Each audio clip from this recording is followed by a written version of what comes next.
Hey guys. As you all know, I've spent the last few months oscillating between hope for a bright future and complete disdain for our present society. Sometimes I feel like Trump is making strides towards cultural improvement. Then I assess our current political situation. I look at who has the power and how much still needs to be changed, how much denial there still is, and the task just seems too daunting. What do you do when the most trusted, most powerful organizations in your democracy are irrefutably corrupted to the core? Do you try to reform? Is it too rotten to even bother? Do you just have to tear down the whole thing and start anew? At this point, it's clear that the Pissgate dossier was bought and paid for by Clinton, and I'm fairly sure that this is what's going to be revealed in the FISA memo, was used to grant a FISA warrant that allowed Trump to be monitored and wiretapped. On the heels of the public outcry to release the FISA memo, the FBI lost 50,000 texts between Lisa Page and Peter Strzok. How dumb do they think we are? They dealt us this with the IRS situation, with Hillary Clinton and the State Department. We're just supposed to believe this? About 1 in 10 FBI phones were affected. So it's not just these two. It's thousands. It's 1 in 10 phones that were affected that has this exact same data outage. Do you accept that this was a technical glitch? Or do you think there's some sort of conspiracy theory here? Oh, really? Not trusting a government organization that has clearly, and this is not even up for discussion, brazenly plotted to exonerate Clinton makes you a conspiracy theorist. And it's funny, as soon as Judicial Watch sued to get these texts, poof, they suddenly appeared. H.A. Goodman has done some excellent reporting on the content of the released text thus far, so I've linked his videos on it below if you want to see specific contents. He's also included all of the links from the original text, but they aren't in sequential order, and so it's really hard to read the primary document. With the little information we have now, and ahead of the inevitable release of the FISA memo, it's already obvious that Trump's supposed Russia collusion was an invented Clinton tactic, and that the DOJ and FBI not just displayed a level of historically unparalleled bias, but tried to undermine the results of a democratic election. I thought that this would be enough for at least some mainstream media figures to start telling the truth, but they're immovable. Strzok texts Page referring to the Russia investigation ostensibly. You and I both know the odds are nothing. If I thought it was likely, I'd be there, no question. I hesitate in part because of my gut sense and concern there's no big there. But my question to you is, Congressman, doesn't this show you that whatever his personal political beliefs were, which he's saying here, if I thought it was likely, I'd be there, no question.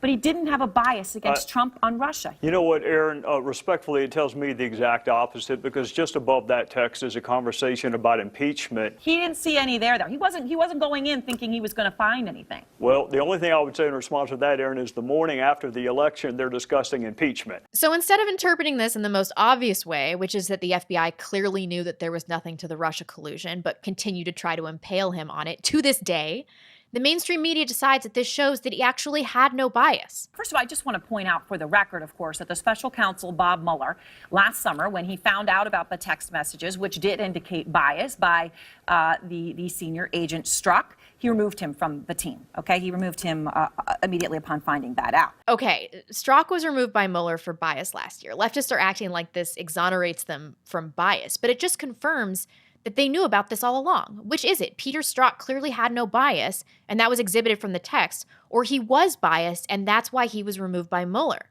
This bitch said these two things moments apart with no spark of recognition that she was contradicting herself. These people have a brain virus. I used to think that if their back was against the wall, if they were getting called out enough, if their ratings were tanking, that they might straighten up and try to connect with centrists and middle Americans.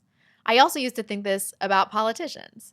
Nope, look at how they're going to play this. They're absolutely going to go down with the ship. According to Congressman Adam Schiff and Senator Dianne Feinstein, analysts say the Russians appear to be using online bots and trolls to promote the hashtag release the memo. Some Republicans say that memo could provide grounds for shutting down special counsel Robert Mueller's investigation, but they offer absolutely no facts. The Russians are really trying to undermine American democracy. The memo, they say, is an attack on one of our greatest institutions, the Federal Bureau of Investigation, without facts to back it up, without contextual information, and it's classified, something that the president could declassify at any moment he decided to do so. It's part of an alternative narrative that seems to be playing itself out among the president's supporters and on the extreme right. In the face of evidence that the DOJ and FBI are rotten, Clinton-owned and directed entities infiltrated with feminists and weak men that would do her bidding long after she lost, Lamestream media, even Fox apparently, can't admit their part in this and will choose to self-destruct over admission of guilt. I should point out, though, that Tucker, Hannity, Laura Ingraham, they're all over this. Shepard Smith should just consider transferring to CNN. He's certainly gay enough. I want to know what the breaking point is. The FBI, DOJ, these people work for us.